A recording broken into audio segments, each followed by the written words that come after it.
Je voudrais remercier le CELA pour me donner l'occasion de venir ici et aussi à Regina Auger et à Alison Bain pour m'avoir invité aujourd'hui. Bon, cette communication présente un aperçu de la portée ainsi que les problèmes de réalisation de faire un inventaire et aussi une évaluation des sites de la diaspora acadienne dans les Amériques. Un membre de cette diaspora est considéré comme quelqu'un qui a été expulsé ou déplacé de l'Acadie entre 1755 et la fin de la guerre de 7 ans, ou quelqu'un qui peut retracer son descendance à un tel individu.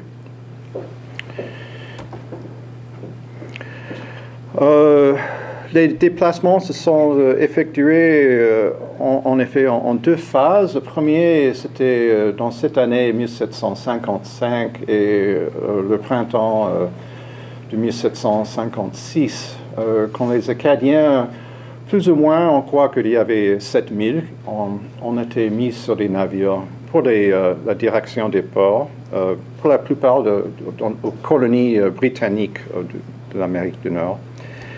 Et puis ensuite, deuxième phase, pour la plupart, c'était après la fin du guerre, en 1763, que les Acadiens ont essayé de se regrouper et de fonder, en effet, plusieurs Acadies à nouveau. Donc, à cet effet, nous allons explorer un échantillon de sites où on peut tracer la présence des Acadiens dans le Massachusetts, en Guyane française et en Louisiane pour examiner des questions de recherche archéologique qui leur sont spécifiques pour eux. Il y a au moins 3 raisons pour lesquelles nous devrions nous concerner des sites de la diaspora acadienne. La première suggère qu'une compréhension détaillée de cet événement peut répondre à des questions plus générales sur la façon dont les peuples déplacés et exilés réagissent à leurs conditions.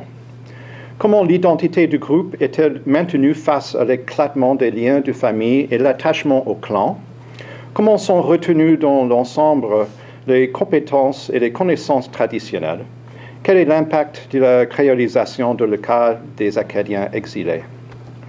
La deuxième raison pour laquelle les archéologues en particulier devraient se concerner de ces sites est que l'archéologie historique peut contribuer aux études de la diaspora en raison de son approche multidisciplinaire qui intègre la culture matérielle, l'identité et le patrimoine dans l'étude historique des groupes transnationaux.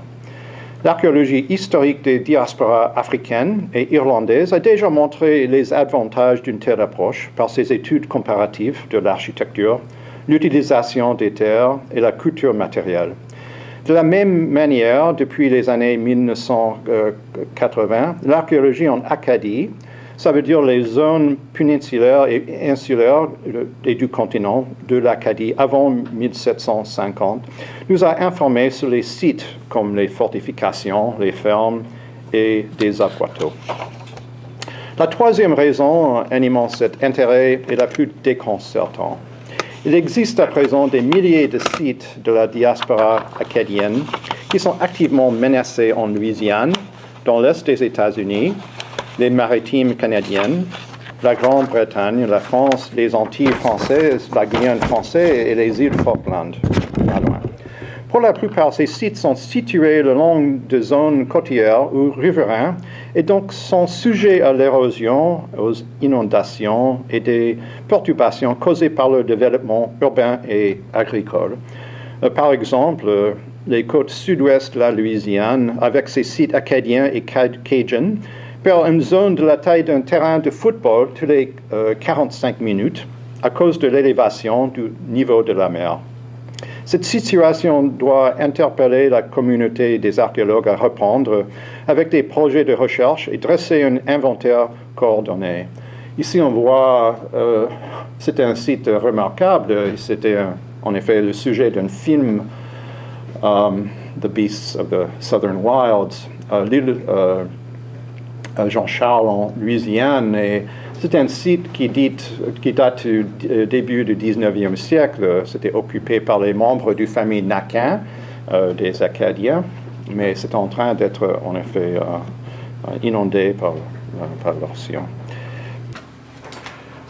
En effet, peu de sites de la diaspora ont été fouillés et rapportés. Les fouilles menées par Mark Rees sur le site Hammond-Broussard en Louisiane est le meilleur et aussi le seul exemple. Le département de Poitou-Charentes en France, en concert avec l'Université Laval, a énuméré certains sites et lieux de mémoire acadiens dans leur inventaire des sites du patrimoine de la Nouvelle-France.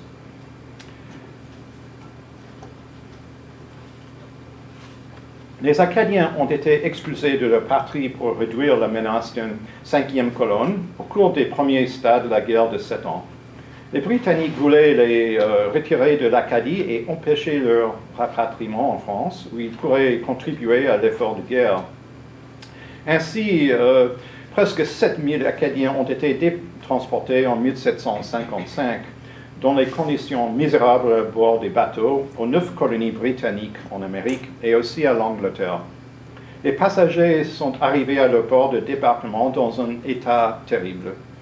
La surpopulation à bord des bateaux, la mauvaise alimentation, les épidémies de typhus et de la variole et le stress de la déportation ont pris son bilan humain. En outre, il y avait un manque de préparation des administrateurs gouvernementaux dans les ports de débarquement.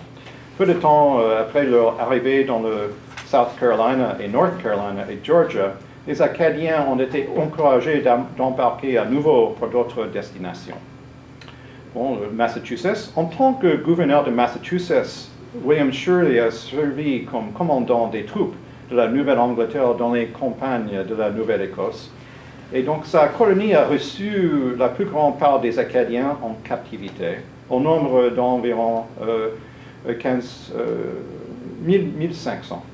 En novembre 1755, 6 bateaux sont partis à destination de Boston avec 206 Acadiens de Pisiquid et un autre bateau avec 136 colons du bassin de Minas. 90 Acadiens ont été arrêtés dès qu'ils sont atterris à Barnstable, en Massachusetts, après un voyage en canoë de la Georgia. Ça a été un long canoë trip. La plupart ont été réinstallés dans les villes rurales. Les surveillants des pauvres avaient l'autorisation de les recevoir et de les employer. Ces Acadiens avaient peu de résistance à la variole, bien répandue à l'époque dans le Massachusetts. Et les fonctionnaires des villes comptaient sur le remboursement de leurs frais des autorités britanniques, comme en témoignent 2 volumes entiers des archives de Massachusetts qui contiennent des pétitions et des factures impayées de gardiens. Plusieurs sites du patrimoine acadien semblent être conservés dans le Massachusetts.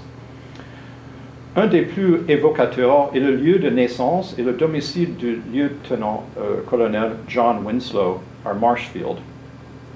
Cette propriété, qui date de 1699, a été le siège de la famille Winslow, descendant du pèlerin Edward Winslow, ancien gouverneur de la colonie de Plymouth.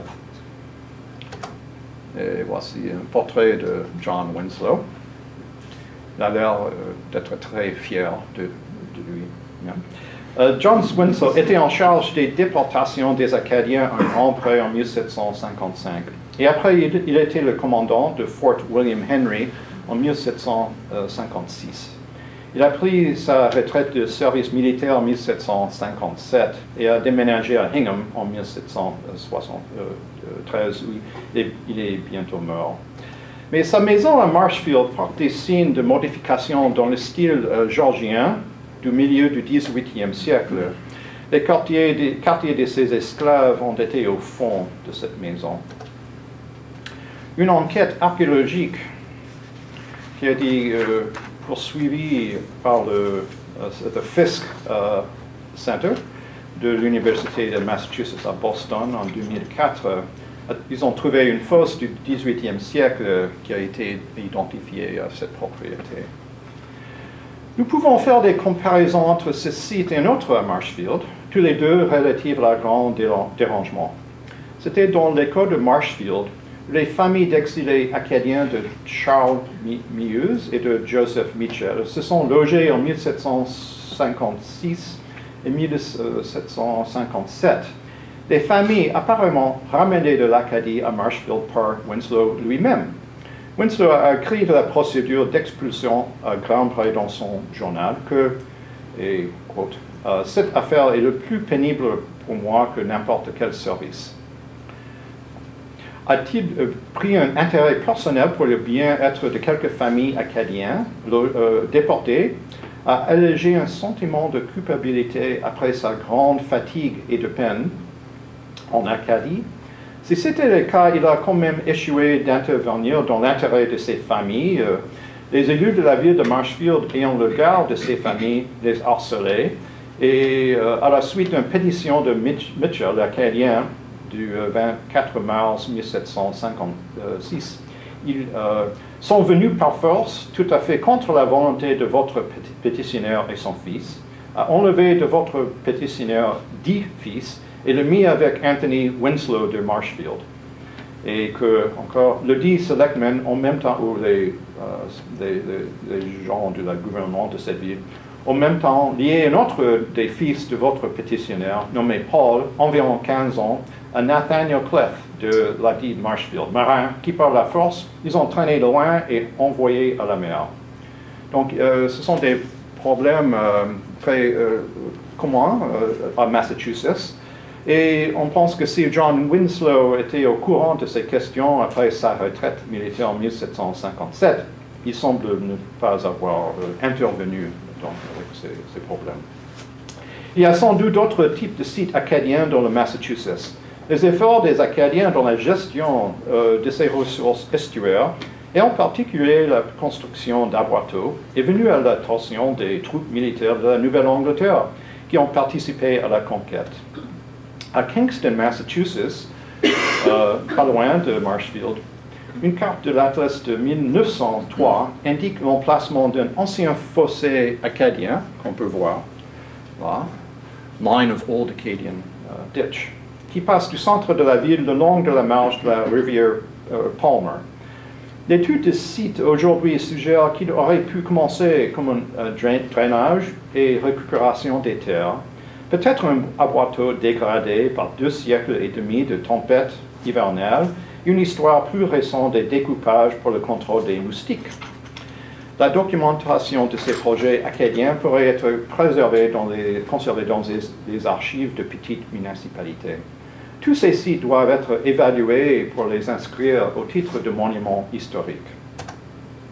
Après la chute de Louisbourg en 1758, les Britanniques ont envahi l'île Saint-Jean. Je le crois, je n'ai pas de pointer, mais bon, ça ne fait rien. Ils ont expulsé 2 tiers de ces Acadiens directement au port maritime français à Nantes, Morlaix et Saint-Malo. D'autres Acadiens ont été rapatriés en France à la fin de la guerre en 1763. Je ne peux pas aborder la situation des Acadiens en France et en Angleterre maintenant, mais leur présence en Europe a eu des conséquences très réelles pour d'autres colonies françaises au Nouveau Monde, comme le Saint-Domingue et la Guyane française.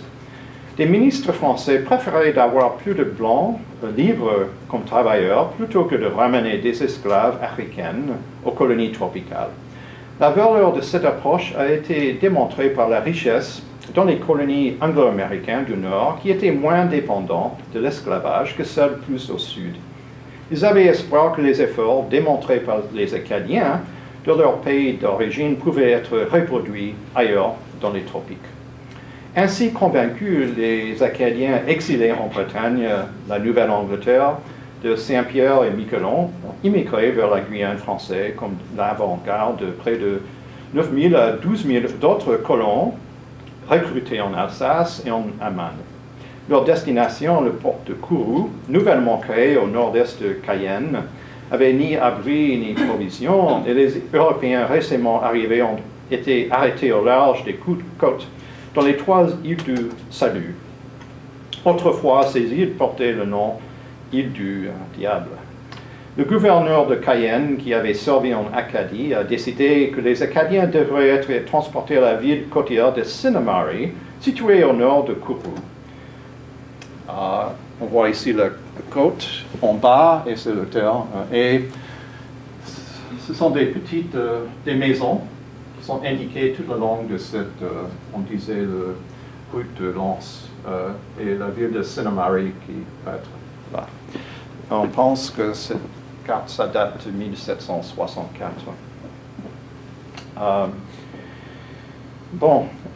Ils étaient mis dans 6 casernes construites par les Indiens et des esclaves pour héberger les immigrés près d'une église à la traversée de la rivière Sinnamary. Et on peut voir ici les 6 baraques qui sont placées par là. L'église qui est là, et on voit toujours l'emplacement de l'église qui existe maintenant. Et maintenant, on a un pont qui traverse la rivière Sinnamary. Les familles seraient bientôt logées à leur propre concession le long du fleuve et de la côte. La maladie était encore endémique et les registres de décès de Sinnamary en 1764 montrent la perte de 80 Acadiens. Vue de l'église de Sinnamary, prise d'un autre pont un peu plus loin. En 1764, tout comme maintenant, la végétation entoure Sinnamary, mais directement à l'ouest, il y a une savane appropriée pour le bétail en pâturage. Le littoral est riche en flore et faune.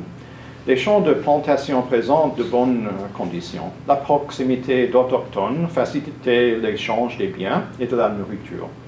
Les esclaves africains étaient disponibles pour ceux qui pouvaient payer.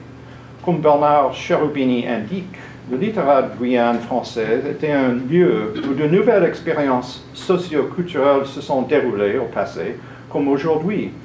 Depuis 1970, la région de la colonie acadienne entre Kourou et Sinnamary est reprise par le Centre spatial guyanais, le CSG, qui sert l'Union européenne. Une comparaison des recensements de Sinnamary de 1765 et 1767 révèle les origines et les motivations des colons. Initialement, les réfugiés de l'Acadie et de l'île Saint-Jean formaient la majorité, mais leur nombre a diminué dans l'espace de quelques années.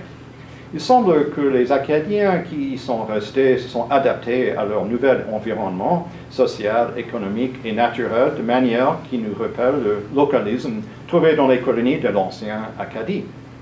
Le système de répartition des terres pour les familles et leurs habitations ou habitations en créole, le long de la côte et les rivières, a facilité les schémas traditionnels dans l'exploitation des ressources, le voyage et le transport des marchandises.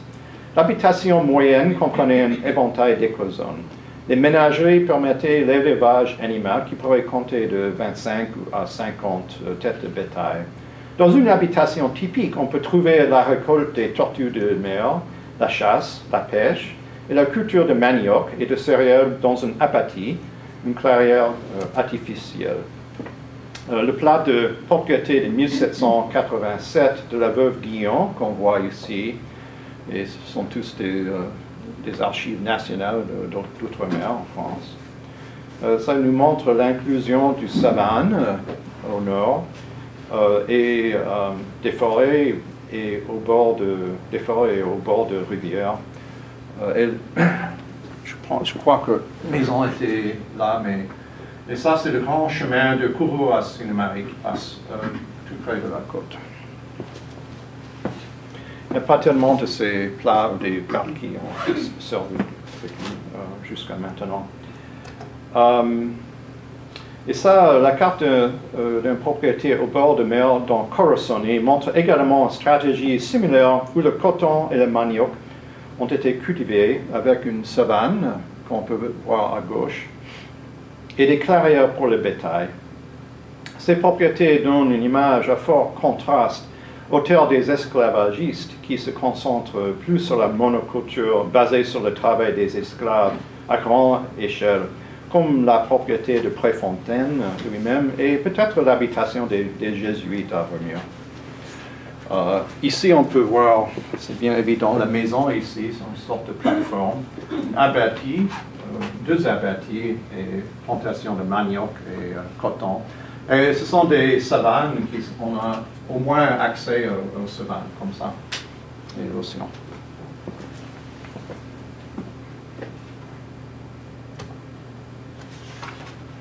Ces petites habitations étaient très adaptables au changement social, économique et même environnemental sur le littoral guyanais. Toutefois, ils ont également reproduit les aspects traditionnels de la vie sociale et culturelle acadienne. Des sources cartographiques démontrent les groupes d'une dizaine de familles sur les bancs de terrain à Sinnamary. Et on a ces regroupements ici. En effet, ils sont coupés par ces criques ici. Et ici, on peut voir la ville de Sinnamary. Et tout ça, c'est l'emplacement de ce centre spatial guyanais. Donc, c'est défendu d'entrer dans cette zone. Dans ce cas, on a cette partie ici, on peut voir et visiter. Et ça, je ne sais pas, c'est très difficile d'avoir accès dans cette zone maintenant. Cela a permis le travail coopératif qui était appelé le manuri et l'entretien des relations sociales actives.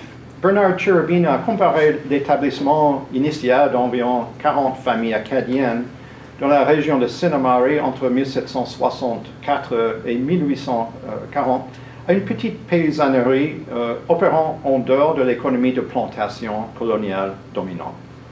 La créolisation se serait accélérée après l'émancipation en 1848 et les Acadiens ne sont plus reconnus comme un groupe distinct en Guyane. Donc, qu'est-ce que l'archéologie peut nous dire sur la vie matérielle de cette communauté d'Acadiens, quoique de courte durée? Cherubini présente l'hypothèse que les établissements et le peuplement acadien ont soutenu leur forme distinctive de l'organisation sociale qui est née des exigences de la vie en Acadie et reproduit plus tard en Guyane française. Il présume que les influences acadiennes se trouvent dans les données linguistiques, les modèles communautaires de l'abadage du bétail et dans l'évolution de la danse et de la musique. Il est historien et anthropologue, mais il n'est pas archéologue. Une autre question qu'on peut se poser concerne la manière dont l'archéologie peut nous informer sur le processus de créolisation, le mélange d'influences acadiennes, amérindiennes, africaines, françaises et européennes, détectées dans les domaines variés comme l'agriculture, l'architecture et les habitudes alimentaires. Le centre de peuplement acadien est maintenant au cœur d'une zone restreinte de la CSG. Cependant, il existe des ressources archéologiques qui peuvent être conservées dans la ville même de Sinnamary. Son système de rues, le port, l'église, des fortifications, les casernes et les logements indiens qui datent de 1764, qu'on peut voir ici. Et ce sont des logements qui ont été construits par les Indiens, utilisés par les Européens.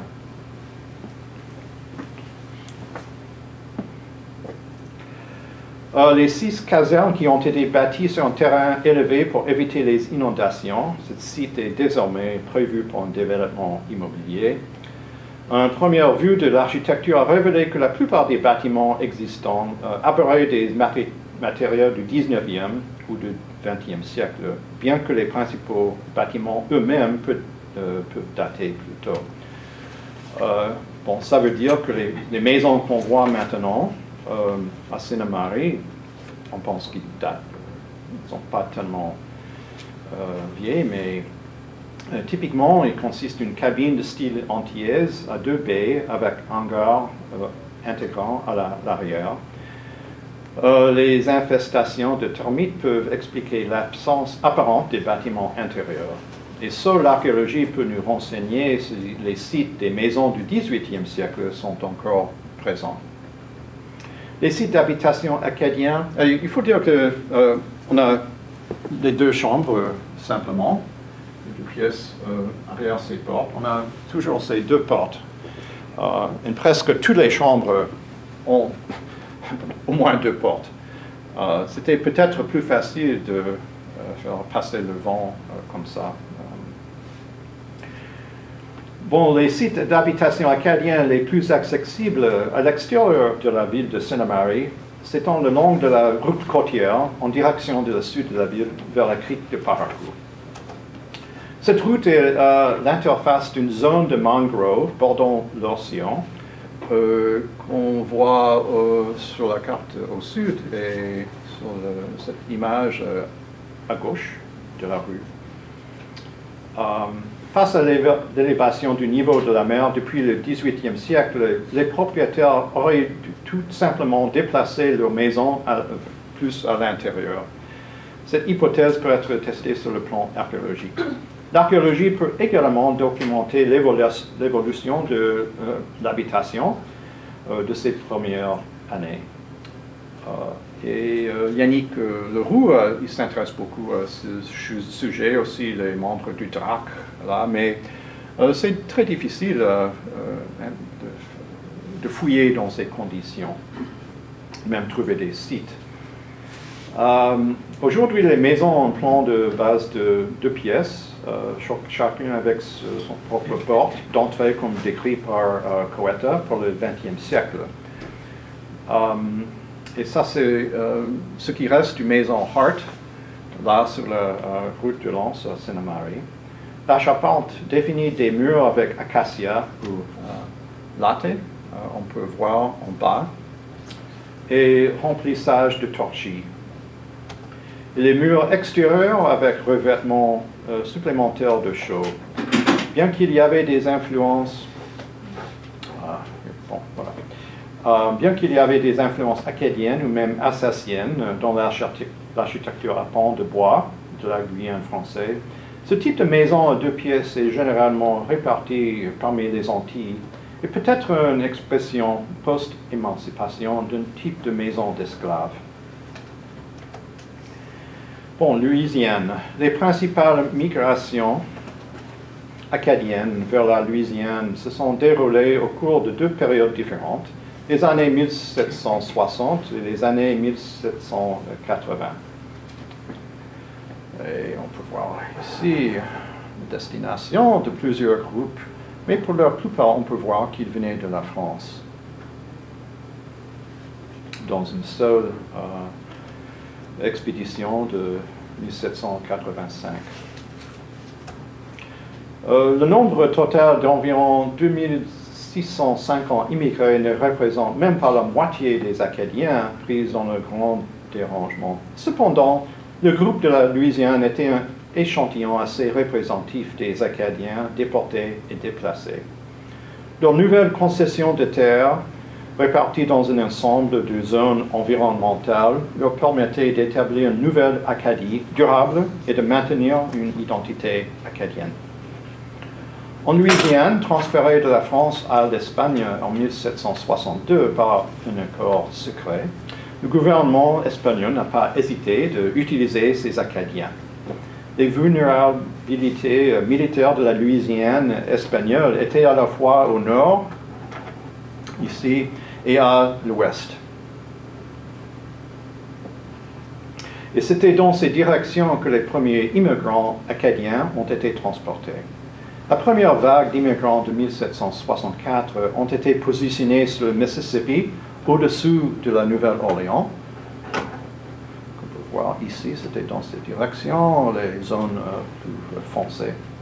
C'est dans une deuxième vague que Joseph Broussard, dit Beausoleil, avait détourné le voyage de Halifax à Saint-Domingue, à Nouvelle-Orléans. Il a été accordé la terre dans le district d'Atacapas. Une fois mis en place, dans cette zone ici, une fois mis en place, les Acadiens ont recherché les moyens pour réunir leurs familles dispersées dans le Maryland et la Pennsylvanie. Aujourd'hui, Acadiana, comme on dit, comprend 22 paroisses de la Louisiane. Un système français de concession de terre en bande ou échelle, en anglais ladder system, bien familier aux Acadiens, a été perpétué en Louisiane. Typiquement, les terres projetées à partir de la ligne médiane de la rivière Mississippi et de ses bayous, où les meilleurs champs se trouvaient. On ne trouve pas de maisons acadiennes ici qui datent d'avant les années 1780, mais on soupçonne qu'elles étaient situées sur les terres élevées près des cours d'eau, là où se trouvent les logements de nos jours. L'intégrité physique de ces sites aurait pu être compromise à la fois par les développements récents et par un labour profond pour la culture de la canne à sucre. On peut voir là l'endroit de Fausse Pointe. Apparemment, le seul site d'une habitation acadienne qui a été systématiquement fouillé, c'est celui d'Amand Broussard, jeune fils du célèbre Joseph Broussard, dit Beau Soleil, né à Chipoudi en Acadie, vers 1754. Il est arrivé avec sa famille sur le bayou Teche, en Louisiane, en 1765. Il a développé plus tard une plantation agricole de coton avec ses bovins, avec l'aide de ses 28 esclaves. Sa maison date de la période 1790 et a été transférée à New Iberia en 1979 et plus tard au musée Vermilionville qu'on peut voir ici. Le site a été échantillonné par l'équipe de Mark Rees, archéologue à l'Université de Southwest Louisiana, avec 4 unités de 1 par 1 mètre et 46 unités de 25 par 25 cm. Donc c'est un échantillon et pas plus. Au moins une fosse peu profonde, intacte, contenant un mélange d'artefacts du XVIIIe au XIXe siècle a été identifié. Il est évident que les grandes fouilles ouvertes sont nécessaires pour explorer ce type de site. Notre projet se poursuivra sous le nouveau projet de l'Acadie, en partenariat avec la Fondation du patrimoine et culture acadienne, pour rechercher les camps et les cimetières de ces premiers colons à Fausse Pointe, avec ceux de la famille Broussard. Bon, l'archéologie anthropologique et de nature comparative est la présence d'un large éventail de sites acadiens en Massachusetts, en Guyane, et la Louisiane et ailleurs, bien sûr, exige ce type d'études, ça veut dire comparative. L'archéologie sert comme outil important pour l'étude de la dynamique de la colonisation acadienne et la formation des premiers établissements en Acadie. L'archéologie peut également aborder la question suivante. Comment est-ce que les traditions culturelles acadiennes se sont-elles bien exprimées durant et après la diaspora? Selon les études de cas présentées dans cette communication, il est évident que l'archéologie peut maximer notre compréhension de l'évolution de la structure de l'habitat, de l'architecture des sites. L'archéologie devrait également se concentrer sur le drainage et d'autres formes de modification des terres, l'élevage et bien sûr l'alimentation. Une autre question plus profonde se rapporte au fait qu'il y a eu 2 phases de la diaspora, comme on a vu, une avant et l'autre après le traité de Paris de 1763, qui a mis fin à la guerre de 7 ans.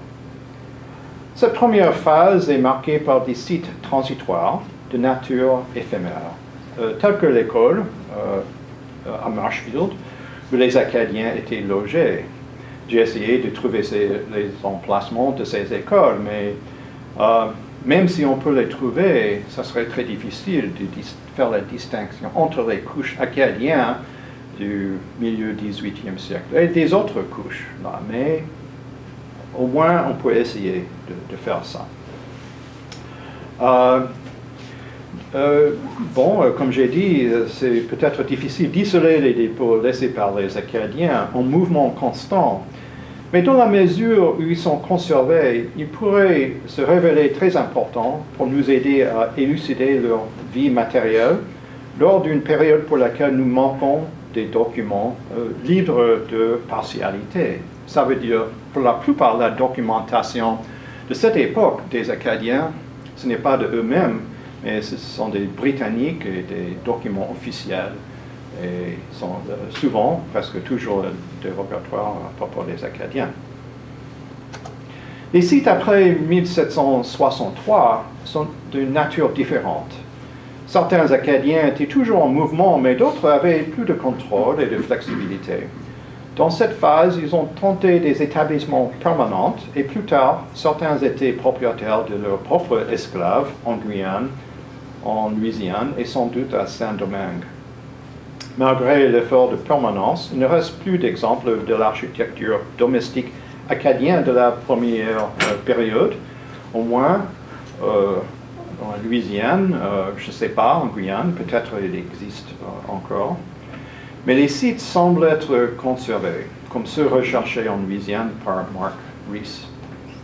Le thème qui unit l'étude comparative des communautés acadiennes de la diaspora à travers cette période, c'est celui de la créolisation, un sujet auquel l'archéologie, comme discipline, peut largement contribuer et devrait servir d'outil de la recherche indispensable. La diaspora a brisé les tendances vers l'insularité des communautés acadiennes et les a placées à proximité des groupes divers, y compris les Européens, les autochtones et les Africains. Comme l'indique la recherche de Bernard Cherubini et aussi notre M. Coetta en Guyane, il est très difficile de retracer les liens généalogiques avant l'émancipation de 1848. Mais de nombreux liens familiaux ont été déjà établis entre ces groupes avant cette date.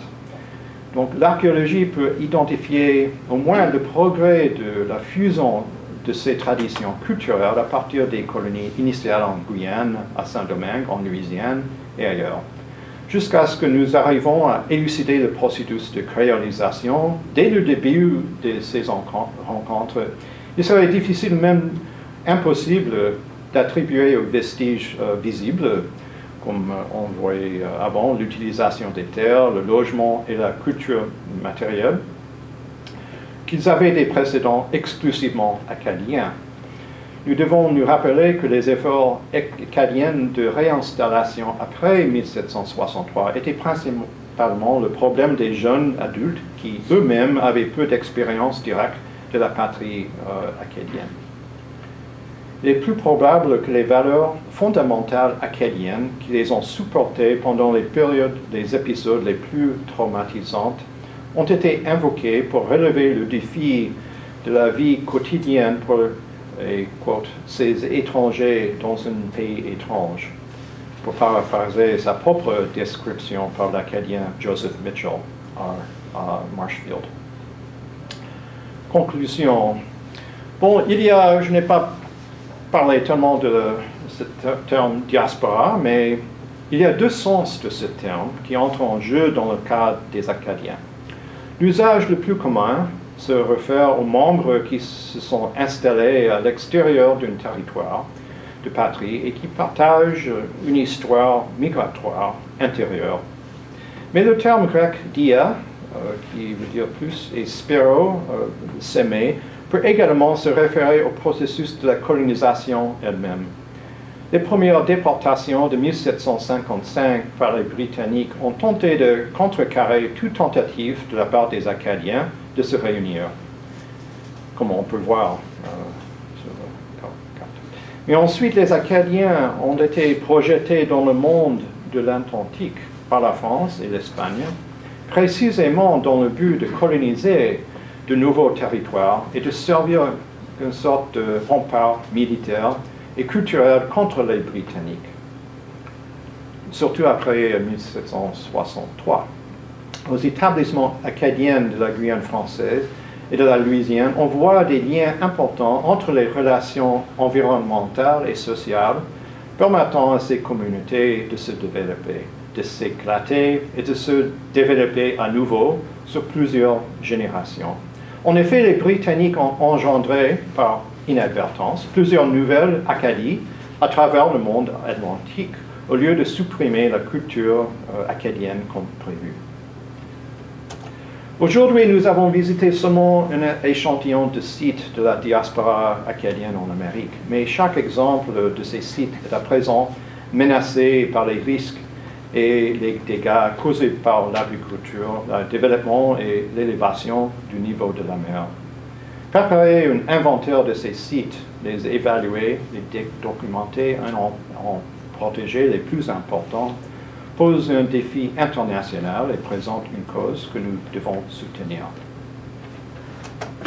Et je voudrais remercier surtout mes collègues ici à CELAD, mais il y a aussi ceux du service de l'inventaire général du patrimoine Cayenne et aussi des archéologues Rob Mann et Mark Rees à l'université de la Louisiane Sud-Ouest et des collègues à l'Université de Massachusetts.